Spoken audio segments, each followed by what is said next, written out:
ये कहानी सिर्फ एक कहानी नहीं है, बल्कि उस कड़वे सच का आईना है जो आज बंद दरवाजों के पीछे हर दूसरे घर में घट रहा है। बाहरी दुश्मन से लड़ना बहुत आसान होता है, क्योंकि उसकी तलवार सामने से आती है। लेकिन जब आपके अपने ही खून के रिश्ते, आपके ही घर के लोग आपकी जड़ें काटने लगें, तो इंसान बाहर से नहीं, बल्कि अंदर से टूटकर बिखर जाता है। माधव राव एक ऐसा नाम था जिसकी पूरे शहर में मिसाल दी जाती थी। उन्होंने अपना पूरा जीवन ईमानदारी और कड़ी मेहनत की भट्टी में झोंक दिया था, ताकि उनका इकलौता बेटा सुशांत एक आलीशान जिंदगी जी सके। माधव राव ने अपनी जवानी की हर इच्छा को मार दिया, अपनी फटी हुई चप्पलें सिलवाकर पहनी, लेकिन बेटे की हर मांग को पलक झपकने से पहले पूरा किया। उन्हें लगता था कि उनका बेटा उनका बुढ़ापे का सबसे मजबूत सहारा बनेगा। पर चाणक्य ने सच ही कहा था कि घर के भीतर का शत्रु बाहर के शत्रु से 100 गुना ज्यादा भयंकर और जानलेवा होता है। क्योंकि बाहरी दुश्मन आपकी ताकत से लड़ता है, लेकिन घर का दुश्मन आपकी कमजोरियों से खेलता है। माधवराव की पत्नी के देहांत के बाद उस विशाल हवेली में वह बिल्कुल अकेले पड़ गए थे। बेटा सुशांत और बहू विशाखा ने धीरे धीरे अपना असली रंग दिखाना शुरू कर दिया था। शुरुआत छोटी छोटी बातों से हुई। कभी उनके कमरे की बिजली काट दी जाती, तो कभी उन्हें रात का बचा हुआ बासी भोजन परोस दिया जाता। माधवराव सब कुछ चुपचाप सहते रहे। उन्हें लगता था कि शायद उनके ही प्यार में कोई कमी रह गई होगी। एक दिन माधवराव को तेज ज्वर आ गया। उनका शरीर भट्टी की तरह तप रहा था और प्यास से गला सूख रहा था। उन्होंने कांपती हुई आवाज में अपनी बहू को पुकारा। बहू, ओ विशाखा बेटी, जरा एक घूंट पानी दे दे, मेरा शरीर टूट रहा है। विशाखा अपने कमरे से बाहर निकली, लेकिन उसके हाथों में पानी का गिलास नहीं, बल्कि आंखों में नफरत की आग थी। दिन भर इस बुढ़े की खटखट खत्म ही नहीं होती। जब देखो तब कुछ ना कुछ मांगता रहता है। मैं यहां तुम्हारी नौकरानी बनकर नहीं आई हूं। माधवराव का कलेजा फट गया। जिस घर की एक एक ईंट उन्होंने अपने खून पसीने से जोड़ी थी, आज उसी घर में उन्हें एक घूंट पानी के लिए अपमानित किया जा रहा था। तभी उनका बेटा सुशांत सीढ़ियों से नीचे उतरा। माधवराव की आंखों में एक उम्मीद की किरण जागी कि शायद बेटा अपनी पत्नी को डांटेगा। लेकिन सुशांत ने जो कहा, उसने माधवराव की आत्मा को छलनी कर दिया। विशाखा सही कह रही है पिताजी, आप दिन भर पलंग पर पड़े पड़े सिर्फ हुक्म चलाते हैं। अगर इतनी ही प्यास लगी है तो खुद उठकर पी लीजिए। हमारे पास आपके इन नाटकों के लिए समय नहीं है। माधवराव के कानों पर जैसे किसी ने पिघला हुआ सीसा डाल दिया हो। यह वही बेटा था जिसके बचपन में बीमार पड़ने पर माधवराव नंगे पैर मंदिर की सीढ़ियां चढ़ते थे। आज वही बेटा उन्हें मौत के मुंह में धकेल रहा था। उन्होंने अपने आंसू पी लिए और खामोश हो गए। उन्हें महान नीतिवान चाणक्य की वह बात याद आ गई कि जब शत्रु अपना ही हो तो कभी क्रोध में प्रतिक्रिया मत दो। अगर तुम रोओगे या क्रोध करोगे तो दुश्मन को तुम्हारी कमजोरी का पता चल जाएगा। माधव राव ने अपनी पीड़ा को अपनी ताकत बना लिया। सुशांत और विशाखा की नजरें अब माधव राव की उस बेशकीमती पुश्तैनी हवेली और उनके बैंक खातों पर गड़ चुकी थीं। वे किसी भी कीमत पर उस हवेली को बेचकर शहर में एक आलीशान फ्लैट लेना चाहते थे। लेकिन सबसे बड़ी अड़चन यह थी कि हवेली अभी भी माधवराव के नाम पर थी और उनके हस्ताक्षर के बिना एक पत्ता भी नहीं हिल सकता था। सुशांत ने कई बार माधवराव पर संपत्ति हस्तांतरण के कागजों पर हस्ताक्षर करने का दबाव डाला, लेकिन माधवराव ने साफ इनकार कर दिया।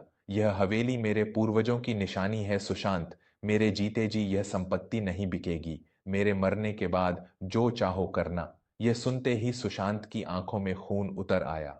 लालच और स्वार्थ ने उसे एक ऐसे अंधकार में धकेल दिया था जहां उसे पिता का प्यार नहीं, सिर्फ नोटों की गड्डियां दिखाई दे रही थीं।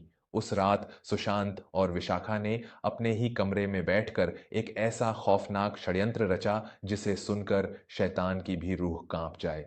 उन्होंने तय किया कि अगर यह बूढ़ा सीधे तरीके से हस्ताक्षर नहीं करेगा तो इसे पागल घोषित कर दिया जाएगा। कानून के अनुसार अगर कोई व्यक्ति मानसिक रूप से विक्षिप्त घोषित हो जाए तो उसके हस्ताक्षर की कोई कीमत नहीं रहती और संपत्ति का पूरा अधिकार उसके कानूनी वारिस को मिल जाता है। अगले ही दिन से माधवराव के साथ जो बर्ताव शुरू हुआ वह किसी नर्क से कम नहीं था। उन्हें हवेली के सबसे अंधेरे और सीलन भरे कमरे में कैद कर दिया गया। उनका बाहर आना जाना पूरी तरह से बंद कर दिया गया। विशाखा जानबूझकर उनके कमरे में कांच के बर्तन तोड़ देती और जब आस पड़ोस के लोग आते तो रो रो कर झूठा नाटक करती। अरे क्या बताऊं काकी, पिताजी का मानसिक संतुलन पूरी तरह बिगड़ गया है।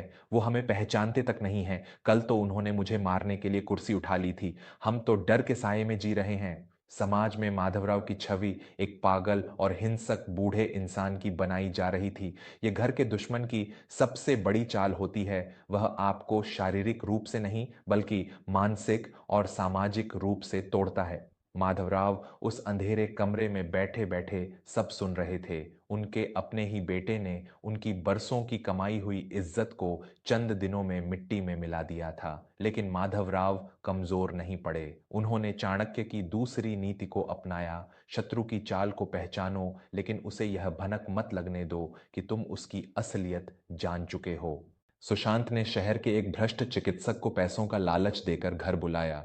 उस चिकित्सक ने माधवराव को बिना देखे ही उनका मानसिक विक्षिप्तता का जाली प्रमाण पत्र तैयार कर दिया। अब सुशांत के पास वो ब्रह्मास्त्र था जिससे वह हवेली को अपने नाम कर सकता था। लेकिन सुशांत इतने पर ही नहीं रुका। उसके भीतर का लालच अब क्रूरता की सारी हदें पार कर चुका था। उसने तय किया कि इस बूढ़े को हमेशा के लिए रास्ते से हटाने का समय आ गया है। उसने एक अत्यंत खस्ताहाल और क्रूर मानसिक आरोग्यशाला पागलखाने में माधवराव को भर्ती करवाने का प्रबंध कर लिया। वह दिन आ गया जिसका सुशांत और विशाखा बेसब्री से इंतजार कर रहे थे।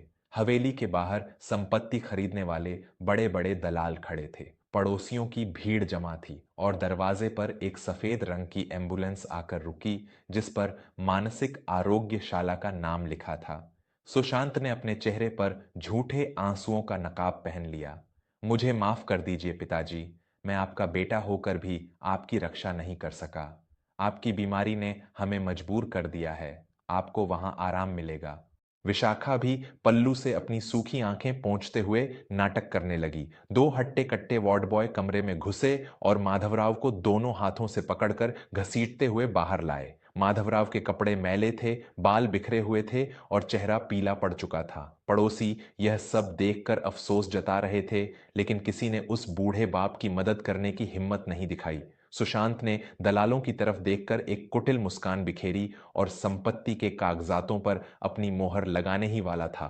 तभी एम्बुलेंस का सायरन अचानक बंद हो गया।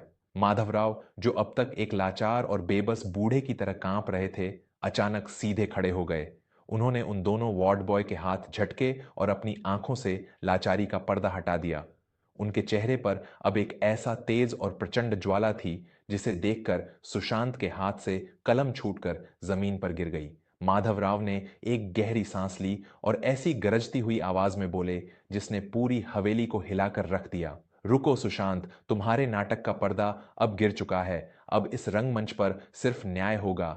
इससे पहले कि सुशांत या विशाखा कुछ समझ पाते, हवेली के मुख्य द्वार से चार पुलिस की गाड़ियां सायरन बजाती हुई अंदर घुसीं। गाड़ियों से उतरने वाले कोई साधारण पुलिसकर्मी नहीं थे, बल्कि शहर के सबसे वरिष्ठ पुलिस अधिकारी थे। उन्होंने आते ही माधवराव के सामने सावधान की मुद्रा में खड़े होकर कड़कदार सलामी दी। जय हिंद, जस्टिस माधवराव सर। यह सुनते ही सुशांत के पैरों तले जमीन खिसक गई। विशाखा का मुंह खुला का खुला रह गया। पड़ोसियों के बीच सन्नाटा छा गया। दलाल अपने कागजात छोड़कर पीछे हट गए। माधवराव ने अपनी बिखरी हुई शॉल को ठीक किया और सुशांत की आंखों में आंखें डालकर बोले, तू भूल गया सुशांत कि तेरा बाप एक अनपढ़ या साधारण इंसान नहीं है। मैंने अपनी पूरी जिंदगी एक न्यायाधीश के रूप में इस देश के कानून की रक्षा की है। मैंने कितने ही अपराधियों को फांसी के फंदे तक पहुंचाया है, और तू तू मुझे कानून सिखाने चला था। सुशांत हकलाते हुए बोला, पिताजी, यह सब क्या है? आप तो अपना मानसिक संतुलन। चुप कर नीच इंसान। माधवराव की दहाड़ से विशाखा कांप कर दीवार से चिपक गई। मानसिक संतुलन मेरा नहीं, तुम्हारा खराब हो चुका था। तुम्हारे लालच ने तुम्हें अंधा कर दिया था। तुम भूल गए कि मैं न्याय की कुर्सी पर बैठा वो व्यक्ति हूं जो सबूतों के बिना एक शब्द नहीं बोलता। मैं तुम्हारे हर जुल्म को इसलिए चुपचाप सह रहा था क्योंकि मुझे अदालत में पेश करने के लिए सबूत चाहिए थे। माधवराव ने अपने कुर्ते की जेब से एक छोटा सा उपकरण निकाला।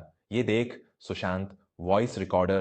तुमने मुझे जिस अंधेरे कमरे में कैद किया था, वहीं से मैं तुम्हारी हर साजिश, हर फोन कॉल और उस भ्रष्ट चिकित्सक के साथ किए गए तुम्हारे सौदे को रिकॉर्ड कर रहा था। घर का दुश्मन हमेशा यही सोचता है कि वह बहुत चालाक है, लेकिन वह भूल जाता है कि पाप का घड़ा एक दिन जरूर फूटता है। वरिष्ठ पुलिस अधिकारी ने आगे बढ़कर सुशांत के हाथों में हथकड़ी पहना दी। सुशांत, तुम पर अपने पिता की हत्या की साजिश रचने, धोखाधड़ी करने, जाली दस्तावेज बनवाने और वरिष्ठ नागरिक को प्रताड़ित करने के आरोप में गैर जमानती वारंट है। तुम्हें अब जेल की चक्की पीसने से कोई नहीं बचा सकता। तभी एक दूसरी गाड़ी से वह भ्रष्ट चिकित्सक भी हथकड़ियों में बंधा हुआ बाहर निकाला गया, जो रहम की भीख मांग रहा था। विशाखा, जो कुछ देर पहले एक क्रूर नागिन की तरह फुफकार रही थी, अब माधवराव के पैरों में गिरकर गिड़गिड़ाने लगी। पिताजी, हमें क्षमा कर दीजिए, हम लालच में अंधे हो गए थे। ये आपका इकलौता बेटा है पिताजी, इसके बिना मेरा क्या होगा? हमारे परिवार को बर्बाद होने से बचा लीजिए। माधवराव ने कठोरता से अपने पैर पीछे हटा ली। परिवार? कौन सा परिवार विशाखा? परिवार वो होता है जो सुख दुख में साथ खड़ा रहे। तुमने तो मेरे बुढ़ापे की लाठी को ही मेरे खिलाफ हथियार बना लिया। जब तुम मेरे अन्न में जहर घोल रही थी, जब मुझे फर्श पर भूखा तड़पा रही थी, तब तुम्हें यह परिवार याद नहीं आया? माधवराव की आंखों से अब आंसुओं की धारा बह निकली, लेकिन यह आंसू लाचारी के नहीं, बल्कि एक अंतिम निर्णय के थे। कर्म का विधान बहुत अटल होता है। चाणक्य कहते हैं कि जो अपने ही घर की जड़ें काटता है, उसका विनाश कोई नहीं रोक सकता। सुशांत, तुमने मेरे लिए एक मानसिक आरोग्यशाला चुनी थी ना? अब कानून ने तुम्हारे लिए एक ऐसी कोठरी चुनी है जहां से तुम कभी बाहर नहीं आ पाओगे। सुशांत रोते हुए, चीखते हुए पुलिस की गाड़ी में धकेला जा रहा था। पिताजी, मुझे बचा लीजिए, मैं आपका खून हूं पिताजी। माधवराव ने बिना पीछे मुड़े सिर्फ इतना कहा। मेरा खून उस दिन ही सूख गया था सुशांत, जिस दिन तूने मुझे बुढ़ा कहकर पुकारा था। आज से तुम मेरे लिए मर चुके हो और मैं तुम्हारे लिए। पुलिस की गाड़ियां सुशांत और उस चिकित्सक को लेकर वहां से चली गईं। विशाखा को हवेली से धक्के मारकर बाहर निकाल दिया गया। वह सड़क पर बैठी अपने भाग्य को कोस रही थी। उसके पास न छत बची थी, न पैसा और न ही उसका पति।